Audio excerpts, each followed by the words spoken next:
All right, so now I have this set up for the fractional distillation. Everything is basically the same. Let's see if you can see it. I've got my distillation flask. This time I moved it down because I've got this huge thing, so I'll just have to be careful and make sure and turn the heat down when I need to. But what I've got, so instead of having this Y tube down here, I've got what's called a fractionating column here in the middle. And so, as hopefully you've already read, what's happening is you're having lots and lots of little boiling and condensing it. So it gives it space for the two liquids to separate. And so instead of just the first one coming out and then the second one coming out, because you have a mixture, it's not gonna be that simple. This time, instead, you're going to have more time for the boiling points for the two liquids to get separated. So the one that's got the lower boiling point will boil and condense. It will move up faster than the higher boiling point solution or compound. And then what we should see, last time we saw a little bit more of a just kind of a slow rising. And if you took any data from what I was saying, I actually have just rerun it because I was worried when I had spilled some of it that the numbers just didn't look right. So I've rerun, and I will get you that data at some point, either in the lab or on part of the video. So anyway, this is going to take a little longer because it's going to have to boil and it's going to have to make its way. And sometimes, I don't know if we'll be able to see it, sometimes you can actually see that the ring of the vapor moving its way up. Now, notice this is just another condenser tube, but it's packed with stainless steel in there. So sometimes you can use glass beads, sometimes just the shape of the glass tubing will do it, but this is a nice simple way, is just to have some kind of a stainless steel unreactive metal.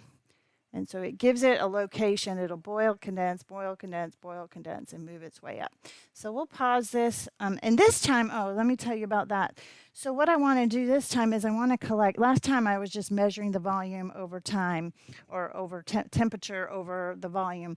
This time what I want to do is I want to separate the fractions by temperature. So hopefully we'll see a bit more of a leveling off at each of the boiling points. So again, somewhere around 80 for the cyclohexane, and somewhere around 110 for the toluene.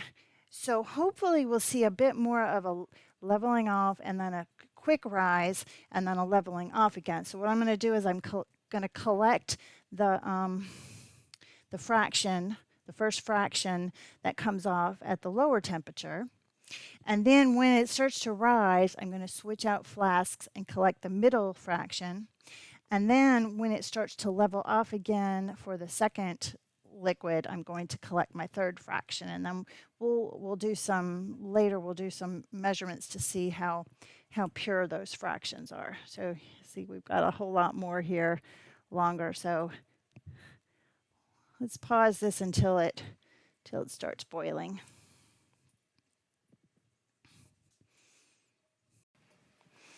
All right, it's starting to boil, and I'm going to see if I can get close in here. You can start to see the vapor rising right here, and it's starting to come up into the column.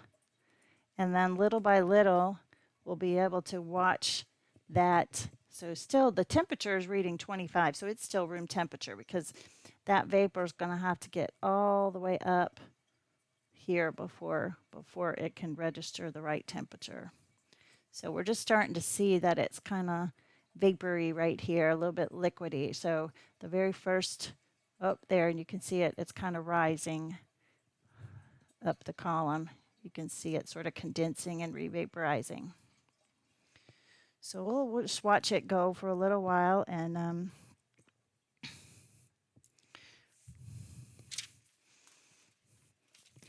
I'll watch for the first. So it's still only 25. 25 degrees, so it's got a little ways to go. We'll watch it, and again, what I want to do is I want to record when I have my first drop of liquid, but of course that won't happen till the vapor gets up here and can be condensed. So I'll pause it again and come back to it. Okay, so I've just seen some of the first vapor rising up. It starts to look fuzzy right here, right by the thermometer. And yep, suddenly the temperature has dropped, has jumped to 50, 60. We haven't had our first drop yet though, but it's definitely the cyclohexane should be boiling and the temperature's rising. And I'm watching for my first drop. I see it coming down the tube here. So as I see my first drop come out, I'll take the temperature.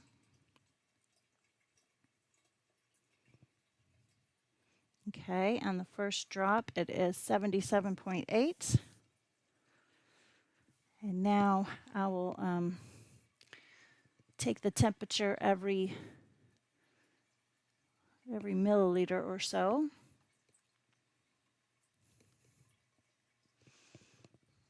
Okay, 80.3 at 1 milliliter.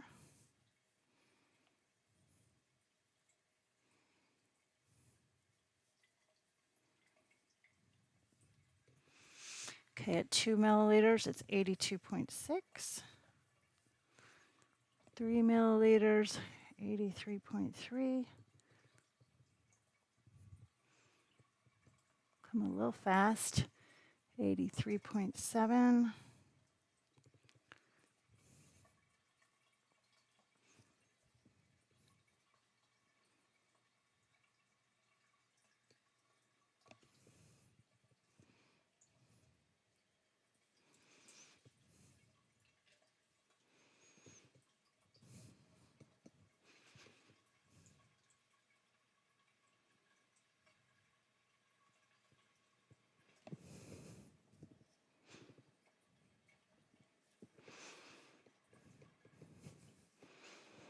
All right, so hopefully you can see it dropping, and I'm taking a measurement every milliliter or so. I just realized I'm probably going to need more than 10 milliliters.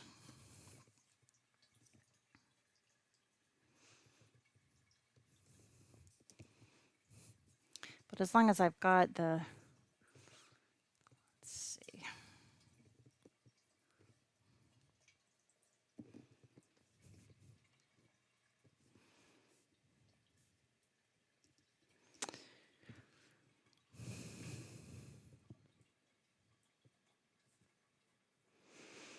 All right, we're still kind of staying steady.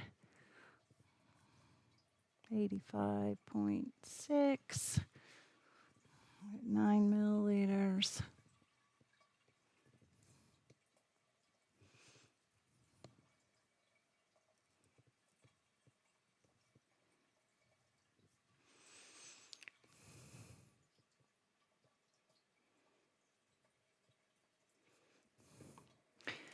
Right, so I'm at 10 milliliters, and my temperature's around 86. It's starting to rise a little bit, so I'm going to go ahead and swap out my fractions. And I'll just keep going. I'm not gonna restart. I'm gonna keep going with 11, 12.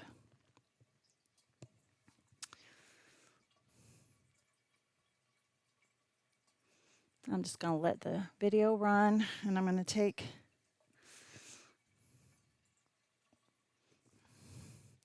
I'll pause it until the temperature really starts right. Well, no, I'm not gonna pause it. I'm just gonna let you wait with me.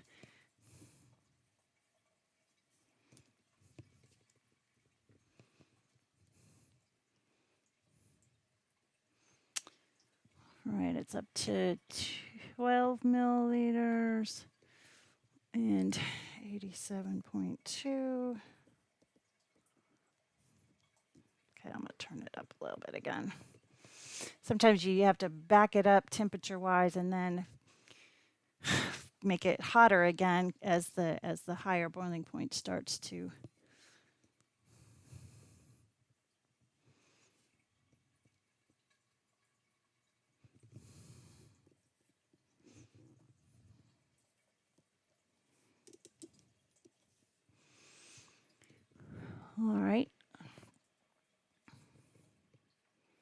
can't remember. I think there was 15 milliliters of the cyclohexane. So, all right, at 14 milliliters, we've got a 89.4.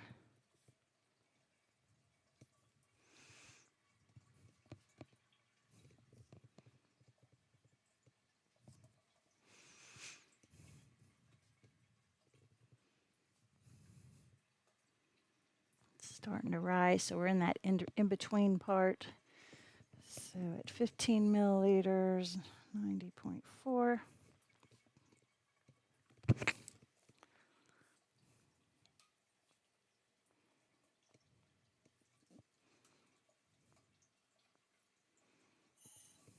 I've got them labeled so I know which one's which when I'm trying to switch them out quickly.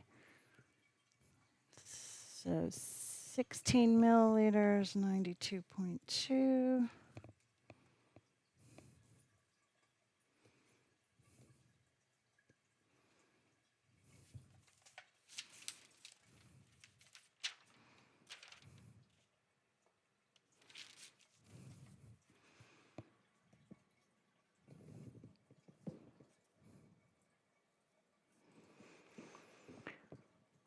All right, I'd like to see it rise a little bit. A little bit faster, maybe. There it goes.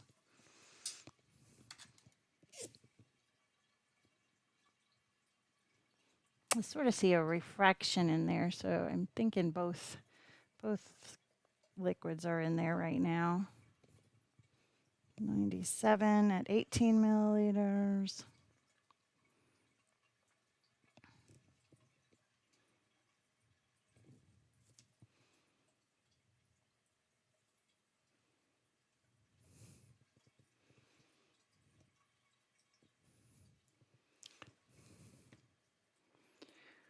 I'm at 19 milliliters.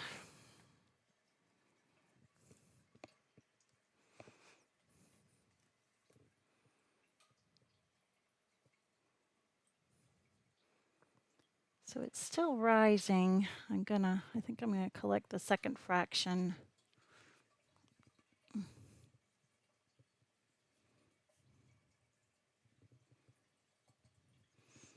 All right, 10 milliliters, 100.8.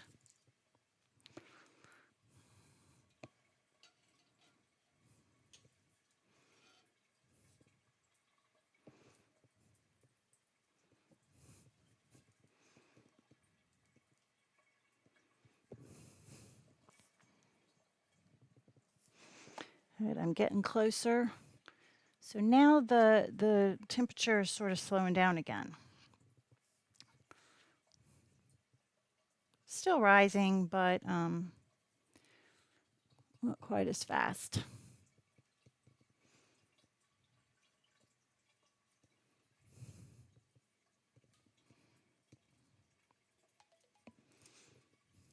Nope. All right, I'm at 20.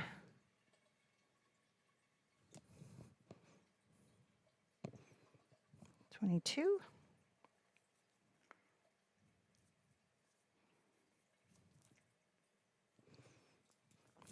All right, now I'm gonna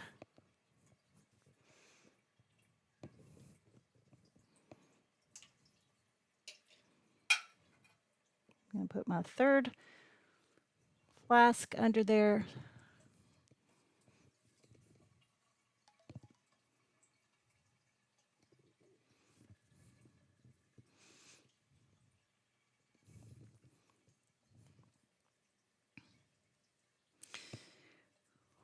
All right, 105.5. What did I start here? Got to keep track of when I switched it out.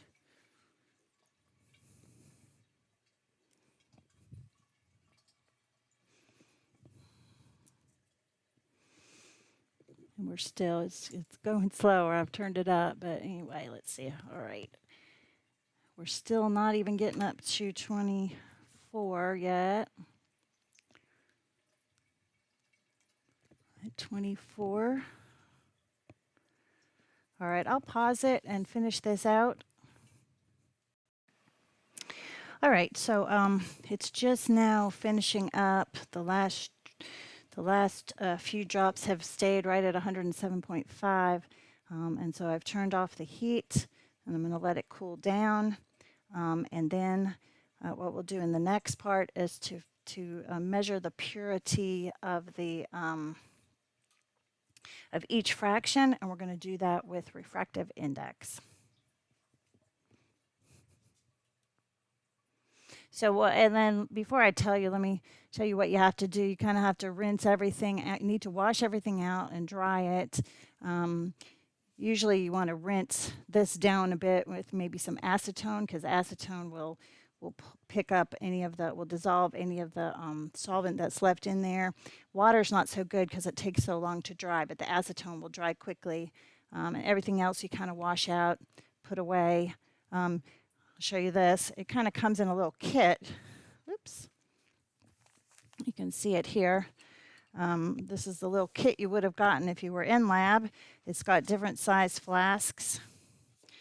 And that was the 100 ml that we used. There's a little 50 ml. That's actually a 25 ml.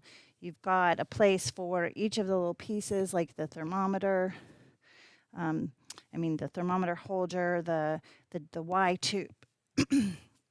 Two different sizes of the condensers. And then also in this kit is the